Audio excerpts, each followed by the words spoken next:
bienvenue sur cette chaîne de tricot. Je m'appelle Jeanne et aujourd'hui c'est le deuxième épisode de mon podcast. Je voulais commencer par remercier toutes celles qui m'ont laissé des messages suite à mon premier épisode. Ça m'a fait vraiment plaisir de lire vos messages et d'échanger avec vous et ça m'a motivée aussi à continuer à filmer et à vous partager mes projets. Et je voulais aussi remercier Emma de Tricolibri qui a partagé mon podcast dans une de ses dernières vidéos, je crois. Et je pense que beaucoup d'entre vous sont arrivés sur ma chaîne via cette vidéo. Donc merci beaucoup Emma aussi pour tes partages. Donc j'espère que vous avez votre tricot, une boisson chaude accessoirement. Et aujourd'hui j'ai 2 objets finis à vous montrer. J'ai 5 en cours, dont 2 nouveaux. Et j'ai fait des échantillons aussi pour les projets d'hiver pour les quelques semaines qui restent. Donc je vais commencer juste par présenter ce que je porte. C'est le Marseille Sweater de Petite Knit. Donc je l'ai tricoté, j'ai fait la taille S. C'est tricoté sur les aiguilles 4 mm et j'ai utilisé la laine Double Sunday de Sandnes Garn dans les coloris Amande et Sailor in the Dark. C'est les mêmes que le modèle qu'a fait Petite Knit. Donc je l'ai tricoté le printemps dernier et je l'ai beaucoup porté, je l'aime beaucoup. Il est très large comme vous pouvez voir.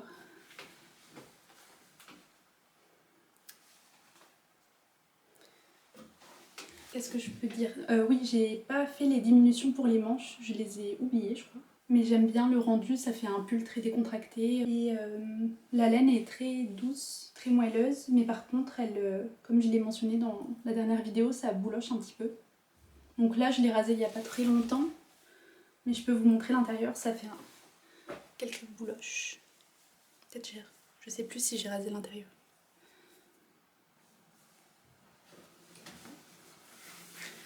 Voilà, donc le seul truc qui est un petit peu décevant pour ce patron, parce que j'aime vraiment comment il taille, mais c'est qu'elle n'a pas indiqué où placer exactement les rayures. Donc j'ai dû faire ma petite enquête sur Ravelry et Instagram pour et compter le nombre de mailles des versions des autres tricoteuses. Donc mon premier objet fini, c'est mon écharpe rouge. J'en étais là la dernière fois. Là. Et maintenant elle est très longue. Donc c'est une écharpe en cotte 1-1 toute simple avec en maille lisière, j'ai fait des mailles glissées, j'ai pas suivi de patron. Je l'ai tricotée en aiguille 4.5 et j'ai utilisé la Paul d'Orsay bio de Lanolin que j'avais acheté au Knit It. Très belle couleur, c'était le coloris Mochaït. Et le Knitting for Olive Mohair en coloris claré. Donc la dernière fois je m'étais arrêtée parce que j'étais à court du fil de mohair. Donc j'en ai recommandé. Et ça c'est le deuxième lot que j'ai eu. Et vous pouvez voir que le fil de soie est très visible, il est jaune. Alors que la dernière fois j'avais un fil qui était vraiment rouge. Enfin le fil de soie était rouge. Je sais pas si... Je vais vous montrer là où j'ai changé de pelote. Donc là c'est le fil rouge et là c'est le fil jaune. Et du coup j'ai trouvé ça assez étonnant d'avoir vraiment 2 coloris qui sont différents de par leur... Enfin c'est au-delà de la teinte, c'est vraiment le fil de soie qui est pas de la même couleur. Et pour une écharpe ça me pose pas trop de problème. Ça me dérange pas, mais je suis contente du coup d'avoir eu le fil bien uniforme pour ma Elisabeth 12 qui est juste là. Vous voyez là on peut pas voir le fil de soie. D'ailleurs j'en profite pour dire j'ai pas ajouté les boutons. Je l'avais montré au premier épisode, je disais que je voulais rajouter des boutons parce que j'ai fait des trous au cas où je voulais la porter fermée. Et finalement j'aime bien comment ça rend ouvert et je pense que ça fera moins joli si j'ajoute 3 boutons là. Donc hop, elle est terminée. Donc pour cette écharpe, j'ai pas utilisé de patron, mais si vous voulez en faire une similaire, c'est la Iben Scarf de November Knit. La dernière fois je m'étais trompée, j'avais dit Striqué Café, mais c'est November Knit. Et voilà. Je pense que j'aurais pu la faire un petit peu plus large. Mais c'est pas grave, je l'aime bien quand même, je suis contente de la couleur. Donc c'est mon premier objet terminé. Ensuite, j'ai plus avec moi, c'est Nana, Nana the Lady Duck de Cynthia Valley, qui est dans son livre Mouche et ses amis, que j'ai offert à Noël à ma tata, et donc elle est repartie avec à Paris, mais je mettrai une photo. Donc il me restait plus qu'à faire, je crois, les pattes et les plumes du derrière. Et donc je l'ai bloqué, je l'ai rembourré. Le rembourrage, ça m'a pris pas mal de temps, ça m'a pris, je pense, au moins une demi-heure. Donc je me suis bien impliquée à tout couper mes tresses de fil et à bien la rembourrer. Enfin, il vaut mieux plus le rembourrer que pas assez parce que ça a tendance à se tasser un peu avec le temps. Je peux vous montrer l'exemple de mon premier petit animal par Cynthia. J'avais pas beaucoup rembourré, du coup c'est un petit peu fragile. Donc on m'a posé des questions aussi sur si c'était compliqué à faire, ces petits animaux. Moi je trouve pas. Ça demande beaucoup de concentration vu que ça change quasiment Enfin les instructions changent tous les rangs. Et il faut par contre maîtriser la Magic Loop. Sinon c'est juste des augmentations simples et des diminutions. Et du grafting aussi pour fermer certains endroits. Voilà, c'est tout, je crois. Et j'ai fait une petite robe aussi. Pour la robe, j'ai utilisé les restes de mon calendrier Maison Septembre. Je recommande ce livre, Mouche et ses amis et les patrons de Cynthia Valley. Je pense que c'est parmi mes projets que j'aime le plus tricoter. Et il n'y a pas de problème de si ça taille bien ou pas, c'est juste des petits animaux, donc c'est sans pression. Donc c'est tout pour mes objets finis. Je vais transitionner avec un objet à moitié fini. Donc comme vous pouvez vous y attendre, c'est une chaussette que j'avais pas commencé la dernière fois. Donc c'est les Totally Rad Socks de Summerly Design. J'ai appris à tricoter des chaussettes avec ses patrons. Elle a fait un patron gratuit, c'est I'm So Basic Socks. Donc c'est tricoté de haut en bas. C'est des cotes 1-1 au début. Après c'est des cotes 3-1 et là c'est un talon renforcé avec gousset. Et là c'est les diminutions classiques avec le crafting à la fin. Donc pour la laine j'ai utilisé, j'en avais parlé la dernière fois, c'est la laine à chaussettes de teinture lurée que j'avais acheté au Knit It. J'ai pas retrouvé le nom du coloris, je sais que c'était exclusif au Knit It mais je pense que ça devait avoir un nom mais je l'ai pas retrouvé. Et donc il y avait le petit contrastant.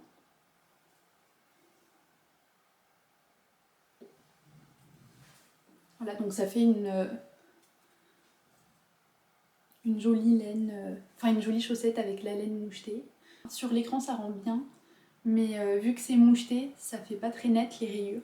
Donc ça aurait été peut-être joli aussi avec une laine unie comme contrastant. Mais bon, j'avais envie de les utiliser dans le même projet. Voilà, donc je pense pas que je vais faire la deuxième tout de suite parce que j'ai pas mal d'autres projets que je voulais terminer et je vais avoir une chaussette à faire dans pas longtemps qui sera en priorité vu que ce sera un test. Donc elle sera peut-être finie la deuxième en février, mais j'ai toujours tricoté ma deuxième chaussette donc j'ai confiance en moi. Donc ensuite, je vais vous montrer ma sweatshop blanquette. J'ai rajouté quelques carrés.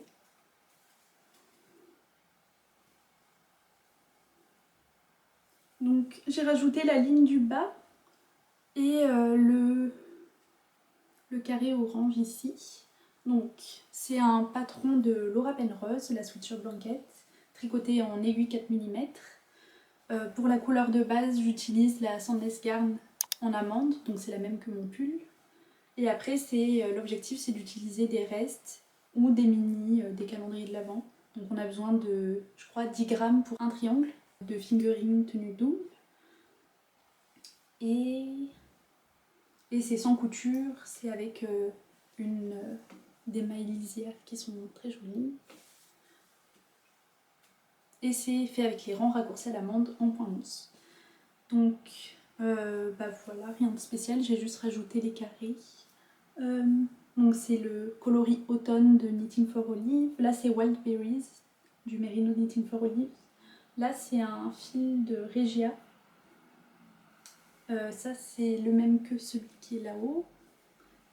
C'est Malabrigo un écheveau de laine à chaussette. Et lui, c'est aussi un mérino de Knitting for Olive, le soft ou dark cognac, je me rappelle plus.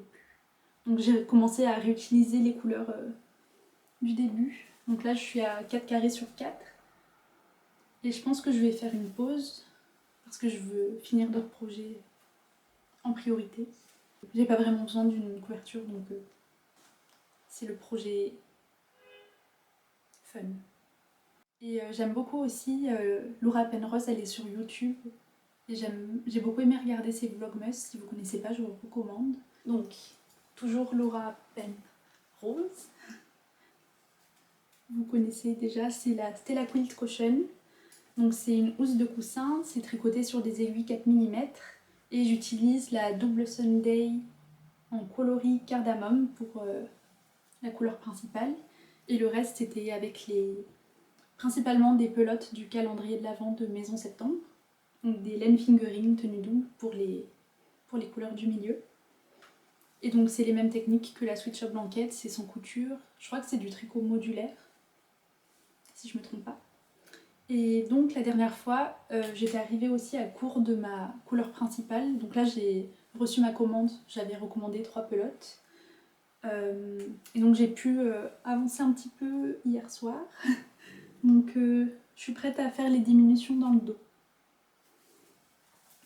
Et j'avais mis un petit marqueur de progrès. Donc j'en étais là la fois d'avant.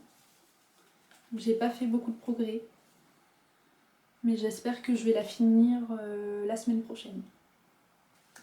J'ai l'impression d'aller très très vite.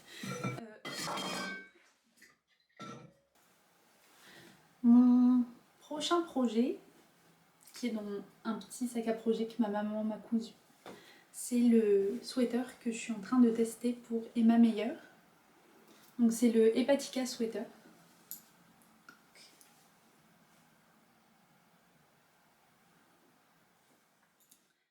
Donc le test est partiellement sponsorisé par Kremke Wool qui participe à 50% des frais de la laine.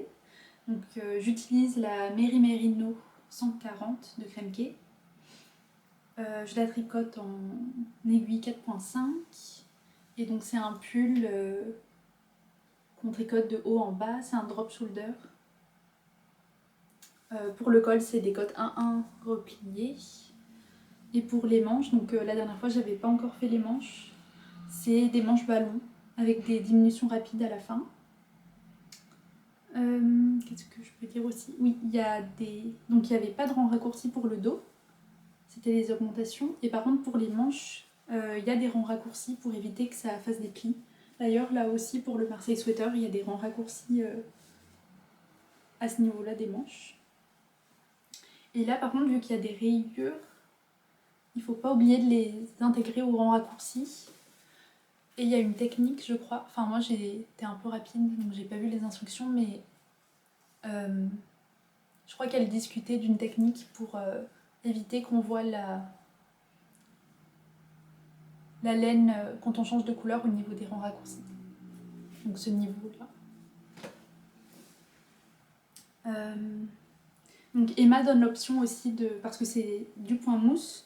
Donc moi j'ai choisi le tricoter en rond, donc j'ai à tricoter à l'envers un rang sur 2. Mais Emma donne des instructions pour qu'on puisse tricoter à plat. Donc on peut choisir selon sa préférence.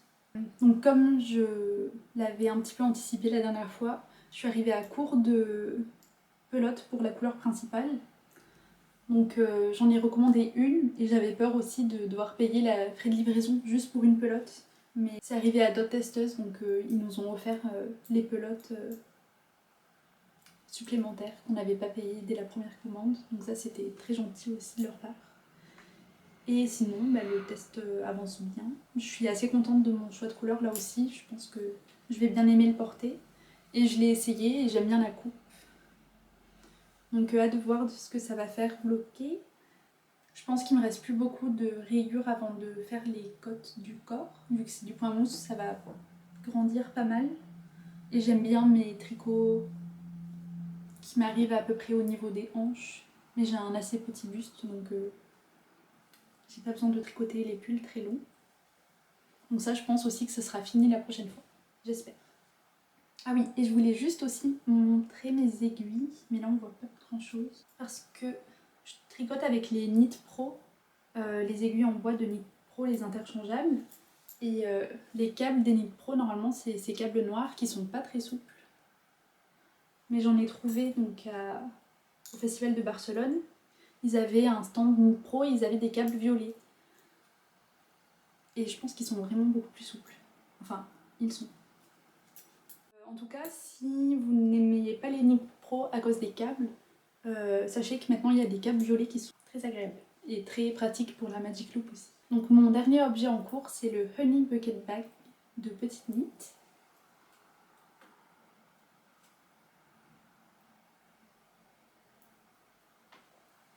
Donc c'est juste un petit sac, mais je voulais surtout le faire pour le point. C'est un point brioche, je crois qu'il s'appelle Nid d'abeille. Et j'avais essayé de le faire l'année dernière et c'était un échec. J'avais vraiment pas réussi à faire ce point. J'avais pas la patience de bien regarder la vidéo.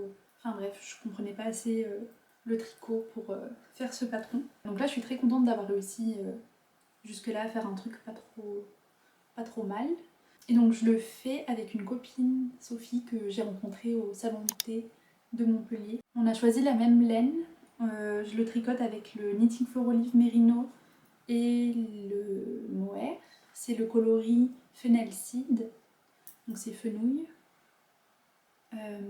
Et elle a choisi un coloris crème. Et donc c'est tricoté avec des aiguilles 2.5. On commence du bas. On commence là au milieu de la base et on fait des augmentations.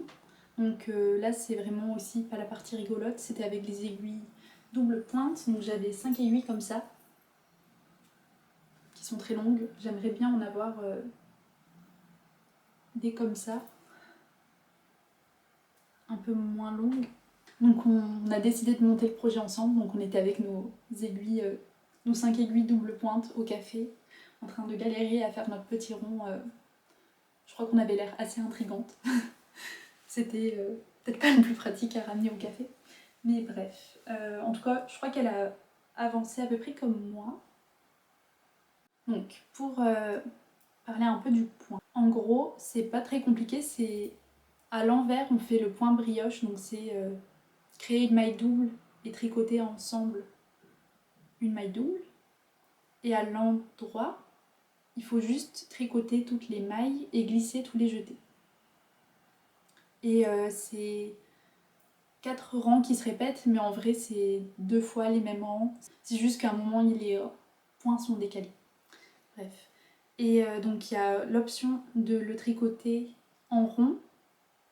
Donc si on tricote en rond, il faut tricoter à l'envers un rang sur 2. Et sinon c'est tricoter en aller-retour. Donc moi j'ai choisi de tricoter en aller-retour. Et donc là, c'est là où je fais mes demi-tours. C'est pas hyper propre. Mais c'est pas trop mal. Je crois que j'avais tricoté jusque là. Et j'ai dû défaire parce que je faisais un peu n'importe quoi au niveau de la jonction. Parce qu'en gros, il faut glisser. Donc là, c'est mon marqueur du début du rang.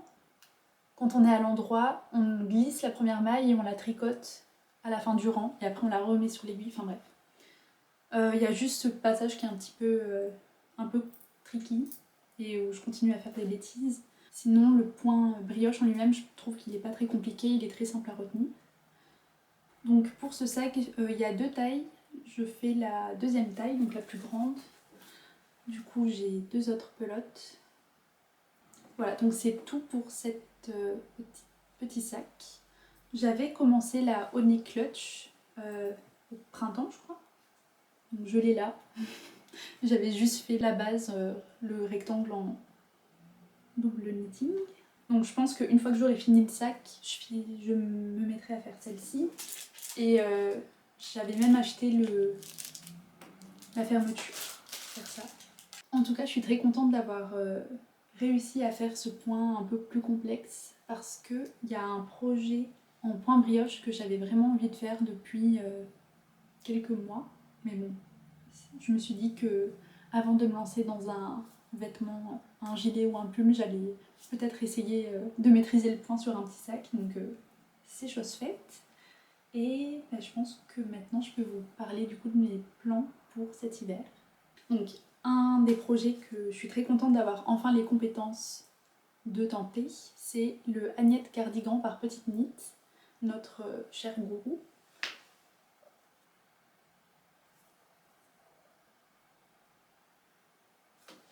Voilà, donc en point brioche, en fait on fait la même chose à l'endroit et à l'envers. Et donc le fait que ce soit un cardigan, ça veut dire que j'aurai juste à tricoter, si j'ai bien compris.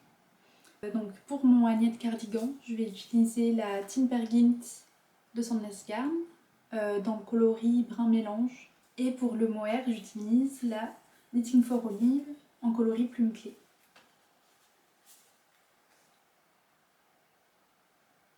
Je trouve qu'elle a des reflets un petit peu violets. Ça fait un échantillon, une couleur un petit peu marron glacé, un peu gris. J'ai pas de gilet ou de pull qui sont de cette couleur. J'ai déjà un gilet, je crois, brioche, que c'est pas moi qui ai tricoté, mais que les manches sont trop courtes. Donc je pense que je vais le remplacer, si tout se passe bien, par ce cardigan.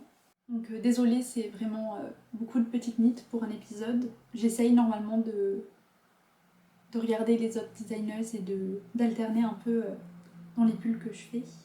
Mais j'ai trop craqué sur ces modèles. Donc je vais faire le Moby Sweater cet hiver aussi.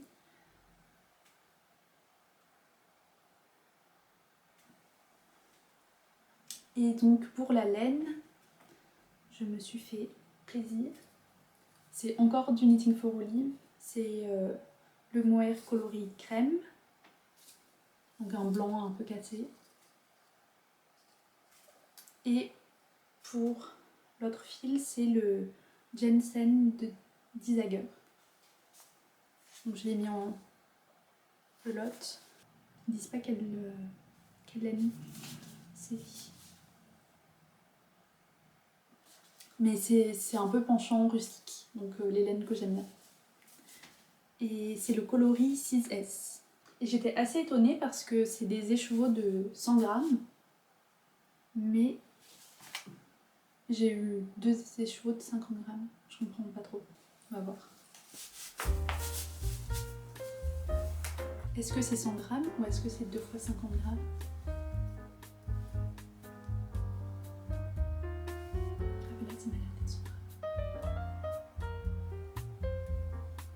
Voilà, 2 écheveaux de 50 grammes. Donc j'ai pas compris pourquoi. Mais bon. Et en fait, c'est une testeuse de Petite Knit qui avait fait un Moby Sweater avec cette combinaison. Je mettrai une photo. J'adore son compte si vous ne connaissez pas.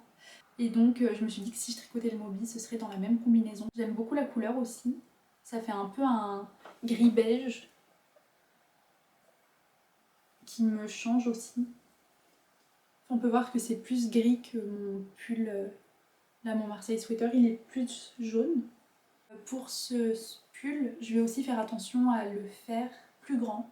Donc je pense que je vais partir 2 tailles au-dessus. Parce qu'il y a beaucoup de podcasteuses beaucoup de personnes qui ont tricoté ce pull et pour qui ça allait un petit peu trop serré. Et moi j'ai envie d'avoir un pull qui fasse bien décontracté. Et pour les manches aussi, je ferai attention à faire moins de diminution et je pense à essayer d'agrandir, joindre pour les bras un peu plus tardivement. Donc c'est tout pour le Moby, j'ai hâte. J'ai un autre échantillon pour un châle. J'ai jamais tricoté de châle encore.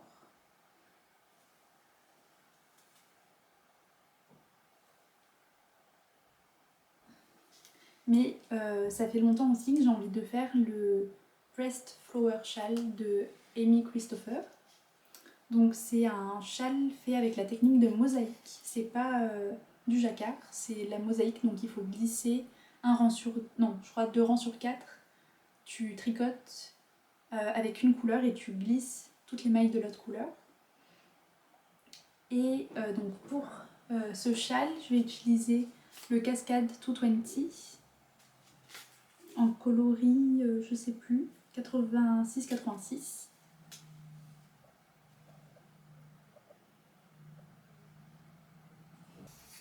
Et la Silky Me Decay de El Robledal de la Senta.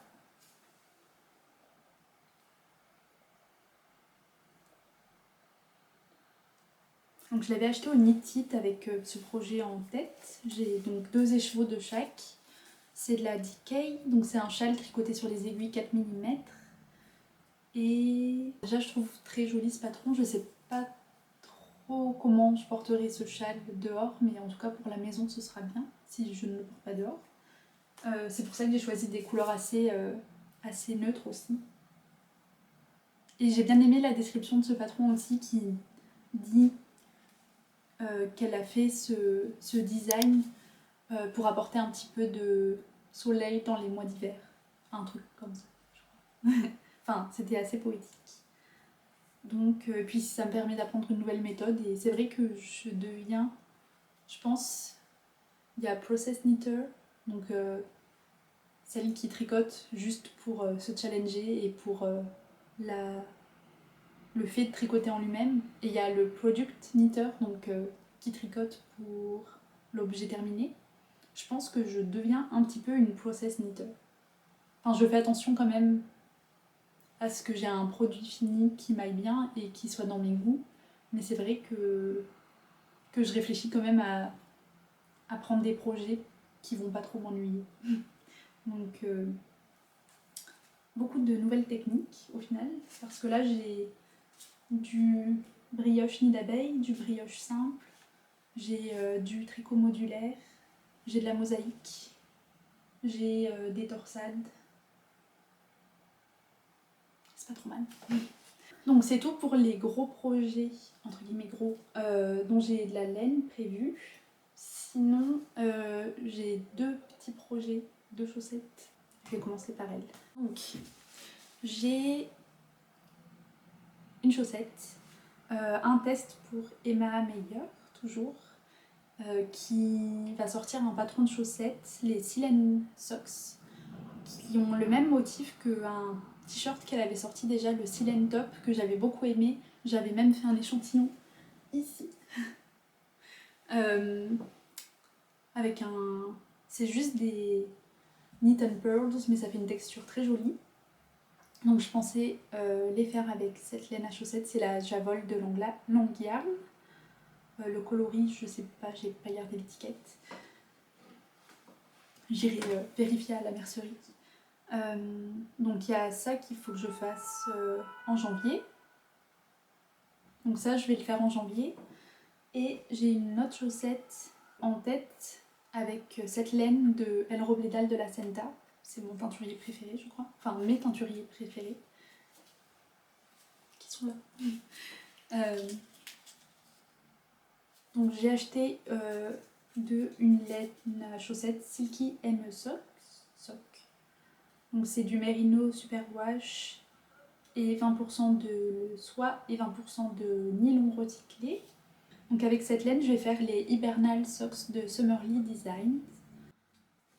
Il n'y a plus de batterie. J'en étais à parler de mes projets chaussettes. Donc c'est avec c'est moucheté, mais c'est un petit peu plus discret que celle de teinture leurrée. Et c'est un petit peu moins jaune aussi. Donc ça c'est un projet quand je serai à court de chaussettes. Et juste je voulais vous montrer les derniers écheveaux du calendrier de l'Avent Maison Septembre. Donc la dernière fois j'avais juste ouvert l'écheveau de Mohair. Donc la case d'après c'était du même coloris mais en 100% mérinos.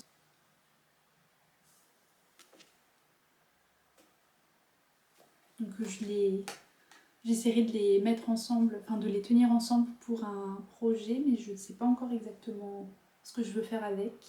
Sûrement une petite écharpe ou un châle. Et le dernier écheveau que j'ai mis en cake, c'est du 100% mérinos aussi. Et c'était le coloris crème. Voilà, donc on a 100 grammes et c'est un fingering. Ah, et la dernière case, j'ai trouvé ça mignon, c'était un petit sachet de lavande. Et c'était du coup agréable à ouvrir le calendrier parce que toutes les pelotes sentaient très bon. Donc c'est tout pour mes projets aujourd'hui. J'espère que ça vous aura plu.